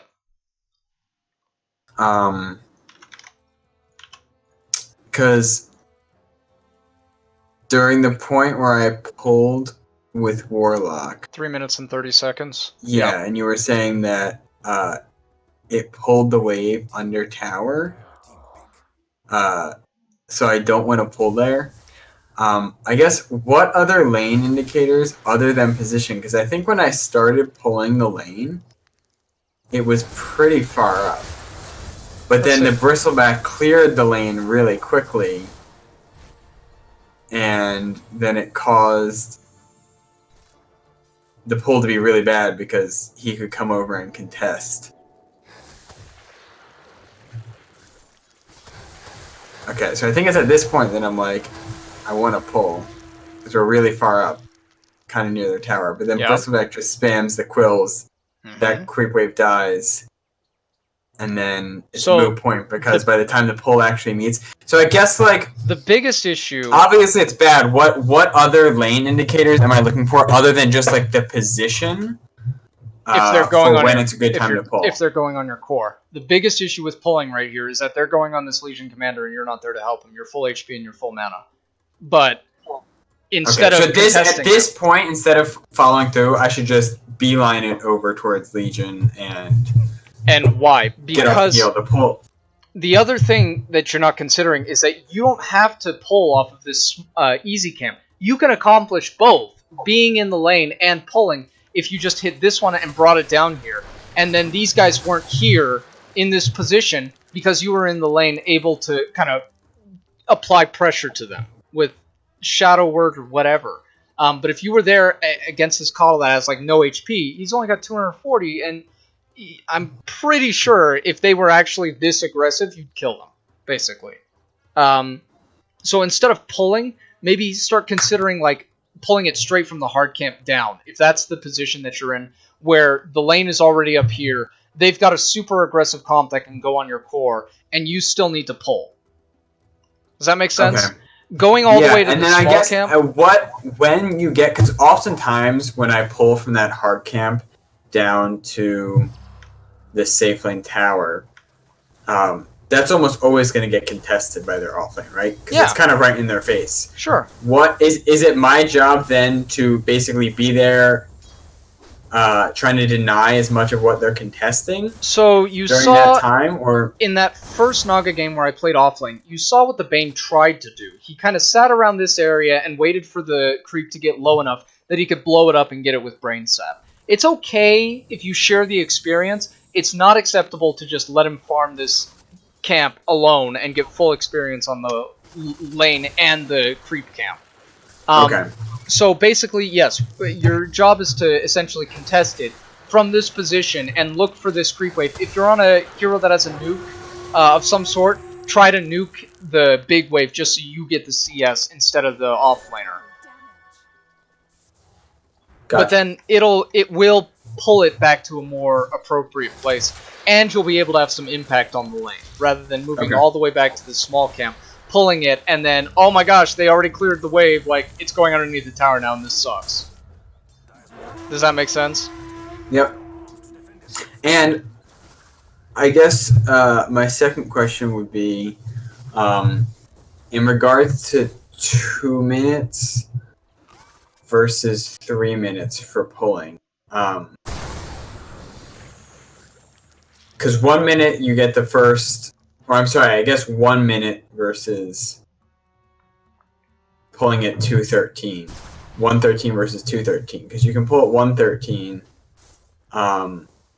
and you have to do the pull through. What are they trying up here? These guys are immortals. I think Garda's like an immortal 500 or something. No, he's immortal 2k. So even these guys are doing it though. What are they doing up here? He pulls right at 113. Yeah. And what is he trying to do that he didn't? He attempts to pull through to the hard camp. Right. So if we're taking this for face value, okay, there's some improvement to be made, but this guy's obviously an immortal player, and you can benefit from copying what he's doing. What would you probably think of doing in this position down here? Okay, so you should always try and pull that first wave. I don't know about always, but in a lane where your compatriot can lane pretty comfortably against the enemies, like Prophet safe lane. This guy can 2 versus 1 all day long. I would say you want to try and deny as much experience as you can. So that would be pulling the wave essentially at its earliest timing. In the case like down here, I would say it's a little bit more difficult because they have such an aggressive lineup. Maybe this would even be a time to like rotate down the Shadow Demon, honestly, and then just have him start doing antics or helping contest the lane. Really, it's like just an issue with the picks though, because it's like it just felt so rough playing these. It's like if you had something better, like on a 4 or something, like I don't know what's a 4. I guess picks aside, I guess the question I'm trying to ask is there ever any merit to waiting till you can get a stack on the small camp? Sure. To deny, like you can really safely deny an entire wave to that side. Yes. Versus when you should pull that, like, for like when you're like, oh, I should just pull and always try and pull through to the hard camp. Versus, oh, let me wait the wave to pull, stack the camp at 154, and then pull at 213. Generally, to deny a full wave. Okay, so in an optimal world, yes, you want to be double stacking this and pulling it to deny just a full wave. In an optimal world, what is an optimal world? It's when your carry needs no help whatsoever, is in a free or a lane that he can solo contest himself, and you are just trying to get the most experience and gold that you possibly can from denying waves. That's when you go and double stack these and pull them. Now, in waves where it's like... yeah, because... So, the benefit to doing that, essentially, is this guy can handle him. Let's assume the Legion can handle himself, and you're just doing nothing but stacking and pulling. Assuming you get a level advantage off of that, in the perfect condition, it would be like you're looking for kill potential if the support and the offlaner come to contest way out here. Because if they're here and they're starting to hit these creeps that are pulled over here, and the carry makes a rotation, let's say he's an Ursa or something like that. Like you draft an Ursa carry, and it's against someone who just cannot sit in lane against him. Well, now the support's going to be over here, pulling. The Ursa is in the lane, clearing it, and then if the offlaner and the position 4 come over here, the Ursa makes a rotation over here and gets a kill because they're nowhere near their tower, way out of position, and you can just kill them every single time. Run them down, basically. That's the optimal situation. If they contest, you kill them. Those are the lanes where you want to double stack these, so you can pull them way, way further away from their tower than this camp right here, basically. Does that make sense? Okay. Yeah, it's basically winning lanes where you've won the matchup, and you can leave your core to kind of deal with what they're doing because you're not doing much else as a support. Otherwise, I'd say err towards pulling this hard camp down like this, right here, or this one up through this tree. This is another tree that the carry should be cutting 100 times out of 100 at 0 minutes, because what it does is it lets you pull straight this camp right up to here and get to the wave. So if you're able to nuke out this first couple of waves, have it out to here like this Prophet's doing, and then if they did knock down this tree, well now Tusk can just hit this creep camp and pull it straight up to it and deny an entire wave of experience. Same general concept, although it's a little bit more difficult on Radiant, honestly. Does that make sense? Yep. Yeah, that makes sense. But regardless of matchup, regardless of who you're against or what you're against, you need to be looking to pull way more than you are right now. And more efficiently as well. Hitting those minute timings where you can stack. And being in position, essentially. Alright. Anything else? I think someone else had a question. I have something. I put in the team chat. There's the first one is they're mixed up. First one is ESL 1 Online. The top 15 heroes based on picked. Next two are the 725C Immortal Trends by win rate and pick rate, and the bottom one is by win rate for ESL 1.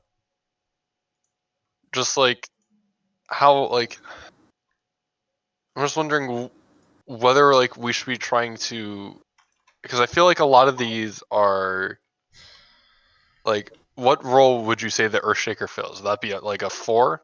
3-4. Depends. Same with the Void Spirit, because I know you said that you didn't like the idea of a Void Spirit. I think Void Spirit's more of a 2, honestly. I think Void Spirit is a much better 2. But see, okay, so the good thing about trends for just basic Immortal pubs is these will work in your pubs. The bad thing about ESL picks and stuff like that is these heroes are probably not going to work out in your pubs if you pick them. Where is it? I think Alchemist was a super high win rate or something. Just did I see Alch? Where's the Alch? Yeah, but it's on the it's on the by win rate, but 72% win rate. Out of...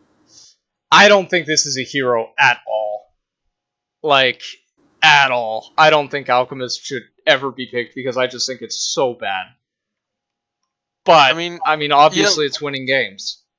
Well, so the thing is, it also shows the number of matches that they've been. So Was this the ESL or was this the pubs? What? Where do you see the Alchemist? What am I blind? ESL won online by win rate. Alchemist is 6th. 1, 2, 6. 3. Yeah, 6. Yeah, 6. Okay, so this is ESL. So these are complete pro games, and you Right, have a but- team of 4 people so- completely playing around the Alchemist pick, not 4 random people or 4 pubs who don't intimately understand the matchups. All right. So my question is, should we be looking at the ESL ones like drafts and trying to like learn from them and try and maybe copy them? Sure. Or should sure. we just be focusing on the pub ones and just pick like pub? No. Oh, absolutely. No, 100%. If you want to get better at 5-man Dota and you want to learn to copy drafts and stuff like that, or you see something that you think, hey, our team could execute that, by all means, copy a pro draft. But part of the problem of that, and what you might run into, is that they're picking it with an overarching plan in mind, and it's against an overarching plan. Once you change that, it might not be as good, or it might only work under certain conditions. So don't expect it just to work if you copy a pro draft. It's better to understand the why and to really get in that mentality of, okay, why are they picking this or why are they banning that? It's better to watch these drafts and ask yourself that and achieve that understanding and that creativity for yourself than it is to just blindly copy it. Because if you just blindly copy a pro's draft, you're going to be completely lost in the game. I promise you. Or it's going to be against a team that like just straight up counterpicks you and you won't understand why you're losing when they could pull it off so well. So I would say rather than, I mean, you can copy them if you see like maybe some really cool interactions in lane, like Bristleback Coddle. By all means, go spam that. We even played a game of that together, and it was just completely busted. It was retarded. Like, it's stupid how strong it is. But if you see something like that that you can copy, by all means, go ahead and pick it. Go play it. Learn its strengths and weaknesses. I wouldn't say try to like copy pick for pick a draft, because it's like you really just have to learn that mentality of why is it good or why is it bad before you start doing things like that, like copying overall drafts. Does that make sense? I feel like maybe not necessarily just like cookie cuttering the draft, but more of just like the idea behind the draft. Sure. So, like the core aspect, like an alchemist lineup doesn't need to be the exact same alchemist lineup, but No. it still would have the same components, like with saves, control. It doesn't need to be the same heroes with the control, because there are plenty of different heroes that have multiple copies of the same control aspects. Sure. And I mean, again, but that's up to you. That's not on me. I'm not the world's best drafter. I'm nowhere near that. If you really want to learn how to get better at 5 versus 5 Dota, you gotta just start watching pro games, start watching drafts. If you want to get better at drafting, understand drafting concept. I'm sure there's a lot of videos on YouTube that can explain it, even if it might be outdated information. But I mean, it's something that is not going to be able to be teachable by me, because it changes constantly. B, I'm not intimately acquainted with the pro scene right now. I don't know what they're picking or why they're picking it, and I couldn't tell you unless I was to watch it myself. And sometimes there's things that I would agree with, but a lot of the times there's things I disagree with or I don't understand. Like, why would you pick Medusa into Anti-Mage? I just learned that recently, why teams are doing that, when I think it's just one of the worst matchups that you could possibly imagine.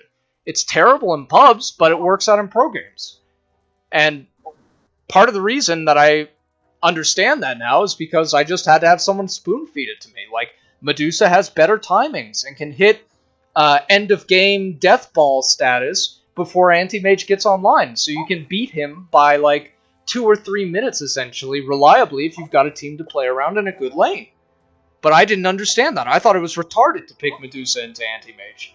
So it's like concepts like that that are only valid in professional games that you have 4 people to play around and intimately know your timings and when to do things, are just that. They're just going to be valid for these professional games. It's not something that you can really copy until you're at that level of understanding, unfortunately. I mean, I'm not saying it's impossible for you to just pull these things off. I'm just saying it's extremely difficult, And unless you have the same mechanical execution and knowledge behind the draft, it's not going to feel good. Does that make sense? Sure. So, my advice would be stick with the basics. Practice more. If you want to get better, just practice more and more. Play more games. You can implement the things that I teach you, but they're not going to come right away. It's going to take time, and it's going to mean you have to spend that time improving yourself. I can't improve for you. So, I mean, if you ever want to be on the tier of these people who are like top 1,000, top 100, top 10, you're going to have to devote as much or more time into improving as they are, which is a lot. All right, any other questions before we end it?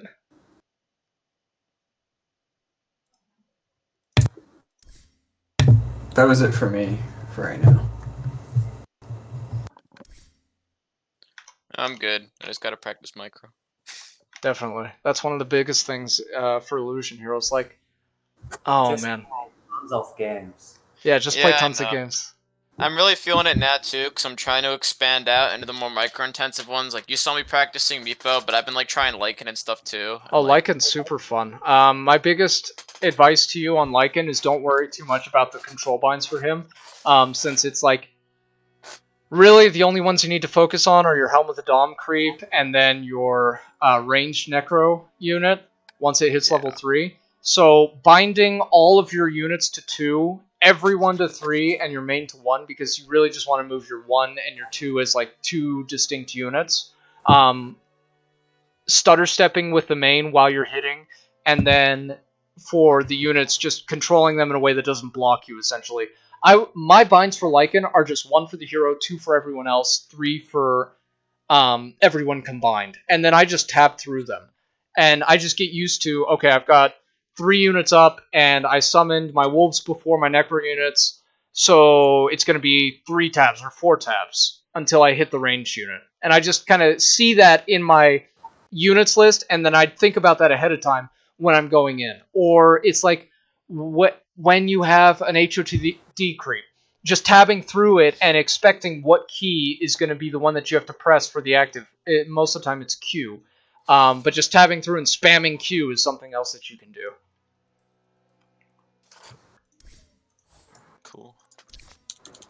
Meepo's going to be a fun one too. I think Meepo's going to extend into the carry category very soon with the way things that are going. But for now, he's more of a mid hero. And I'm still playing him mid. I think I played a game of him, Meepo carry, but it just didn't... It's not quite there at that point where it's like the clones need to farm more gold than they do experience. And so right now, mid is still going to be better. Isn't the hero just so level dependent? You just want it always solo? That's my other thing. And so it's like... I don't know. I'm not a Meeple player, so that guy could be talking. Well, okay, so... Like... When you're playing carry Meepo, it's a little bit different, because your goal isn't to get levels and to get farm, it's to get kills, because a lot of people don't really respect your timings of level 4, and just how strong you get with a +1 in your lane. You can kill almost anyone, level 4, with like a proper support on Meepo in a lane. And so to get your levels and experience, that's what you want to do, is like you're doing wonky ass things like skipping Poof and going Earthbind 2 points in Ransack and 1 in Divided We Stand, or going 1-1-1 and then playing around the support. But really, as far as carry Meepo goes, it's going to depend on whether Ransack gets nerfed harder and harder level 1, or if it stays the same, and then if his clones get nerfed on the experience gain. Because if you can't just send them into the jungle or into the lane and come back with like a decent exchange, then he's going to become more kill dependent and more dependent on farming his first big item, which is an E-Blade, if you get to the point where you're getting that before you get level 11. So we could see a shift to carry Meepo with very, very little changes, but right now he is a little bit too level dependent rather than farm, and so I think mid is the way that he's really meant to be played right now. Yeah, I watched him get played twice for Enigma today. They didn't even pick him 5th. They picked him 4th both games, and I was like, "What is this? Is this hero so good now? He's not even like the gotcha 5th pick. He's not like, good. He's really not. You good. can just like pick him 4th and be like, we took enough of the counters out of the pool, and their draft is, their draft is solidified enough that like they can't really counter us with the Meepo. Yeah, it's like they won both games. He just got Aegis twice and then ran high ground, and the game was over. So it's not a matter of like if Meeple's good or not. I don't even think he's in a particularly good spot. He was completely busted for like last God knows how long. But I don't even think he's in a particularly good spot. It's just the theory of the hero counters so many drafts and punishes them so hard. And it's so suited for Captain's Mode too, because you can really utilize the bans to take out like Elder Titans or fucking Earthshakers, even though that's like playable around. Like you can just take out those 1 or 2 heroes that just completely dumpster Meepo. Like, I mean, SF is a kind of bad one, although not really. Elder Titan like feels the fucking worst though. Guy's gonna hit for like 10 million. Huskar's another really good one against Meepo that I like playing against Meepos. I love picking Huskar into Meepo. So just because of his Q? It's because of his Q, but it's also just because of like the concept of the hero taking out a huge percentage of your HP just at the start of a fight is devastating for Meepo.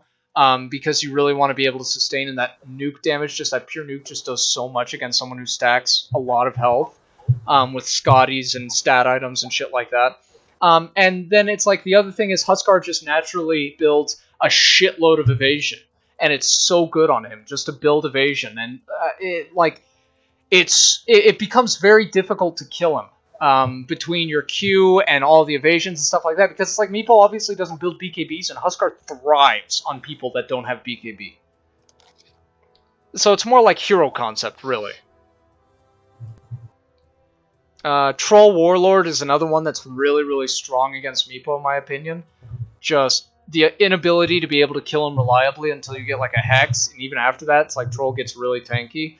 The fact that Troll has so much evasion causing nukes, the Whirling Axis is really good against him, and then his ultimate can be used to just lock down one Meepo if you don't have an E-Blade ready. Like, I've seen Troll Warlord fail a lot versus Meepo because it's like you have the ability to get outplayed, but I also see it work out really, really well. Naga Siren is another good one against Meepo, Terrorblade, like all of these heroes can be played very well against Meepo, but they're not being picked up very much recently, which is another reason why he's kind of quote-unquote strong, because his traditional counters are kind of out of the meta, or shifting in and out.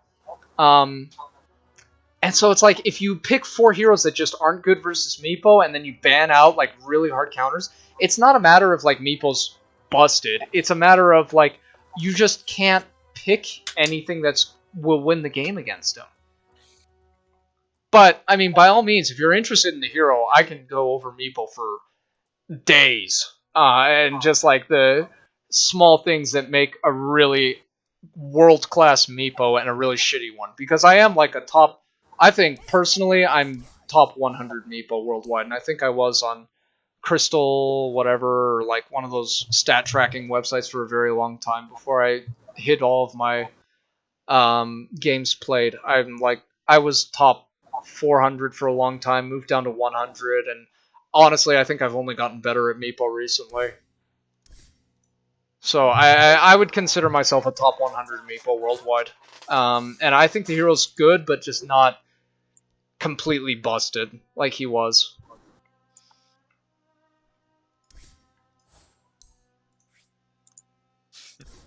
But yeah, still a strong pick, punishes a lot of drafts. If you can learn to play him, he'll give you free MMR straight up to 6k. Nice. Just hit 5k, so I have, what, like 600 more? I think Immortals, what, 5,600? Something like that. I think it starts at... When I first got it, it was like 5,650, but I think it might have deflated since then. Yeah, so it might be a little bit lower. Reset the MMRs, I don't get fucked. Yeah, right. Me too. Fuck me. I'm like skirting on that 6k line right now, and it's like, just want to puke. Brandon just keep sucking my MMR. Yeah, me too. I think he plays with us and like purposely does bad, and then he goes and wins all his solo games. Do I you know can't how help it. long I I'm not spent? even exaggerating when I think in my last like 20 solo games, I've won 18 of them because I've only been climbing. I only lose when I play with you guys. And I think it's just because we get put against people who are better at laning than us, but hopefully we can fix that. Well, the other thing is, if you're playing with Divines or Immortals, it makes the average MMR this as if like there were 5 people of the highest MMR playing. So if you're playing with like an Immortal 500 or something in ranked as a Divine, it's going to be matching you against 5 other people who are Immortal 500, even though you're Divine. No. I Well, want. that might explain it a bit as well. Because sometimes we play these games, and like the people we play with, I feel like they're AFK in the head or something.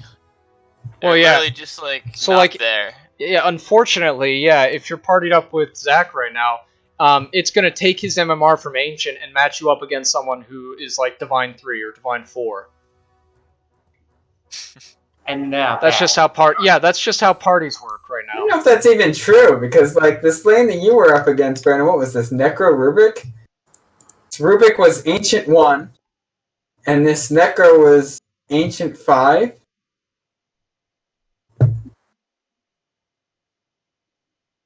And your guy was Ancient 5, and you're Divine 3. IDK. This Necro, this Nyx just didn't play this well, as I said.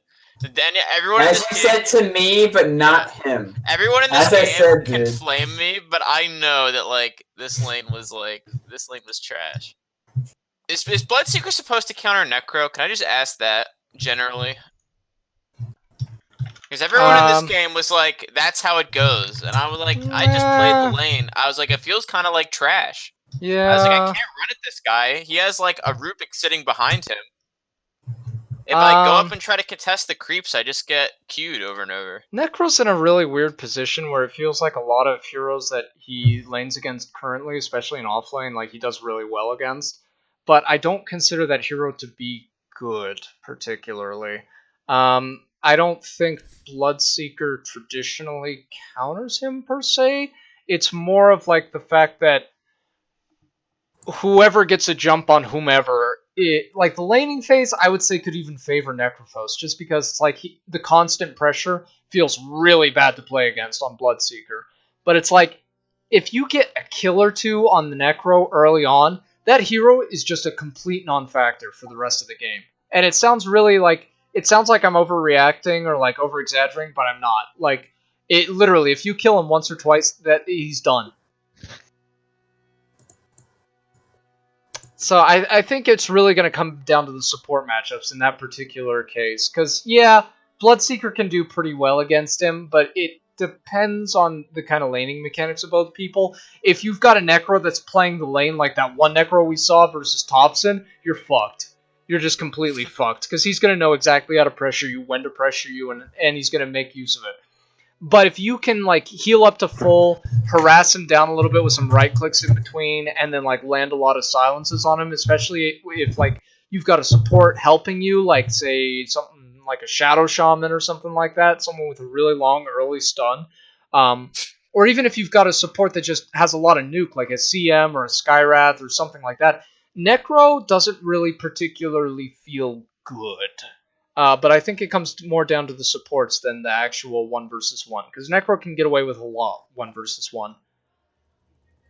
All I'm saying, Brandon, is I blame you for this game because you suggested the lane swap. We could have just won one lane and lost the other two, but instead we lost all 3 lanes because you're like, Zach, just go top Bristle. I don't know how Bristle and Bristle didn't respect the jug at all. They just queued with the Oracle and he spun on the Bristle every single time the Bristle died. And I was like, I can't do it. Like, all I can do is give you mana, dog. Just stop playing right up against the guy. Like, well, if that lane was won, this game would have been a lot better. The problem is we came out of the laning stage, and I was like, alright, this lane didn't go that well, but I kind of sacrificed my lane so the other lane would go well. And then this guy was like 0-4. I think he was actually 0-5 on Bristle. And I was like, oh my god, this game's like over. And he wasn't 0. He came out 3. It's not like we weren't killing. But he was just dying way more than he needed to. Like, it was like so unnecessary. Oh boy. Eh, whatever. He also picked up phase before he picked up. I feel like he definitely should have picked up this cloak much. Yeah. So Rubik was just zapping him constantly. Rubik got like 3 kills on him. Yeah, in 5 minutes, the Rubik was 3-1. What do you mean, not Oracle? Sorry. His remake was in my. Oh, maybe it was the jug.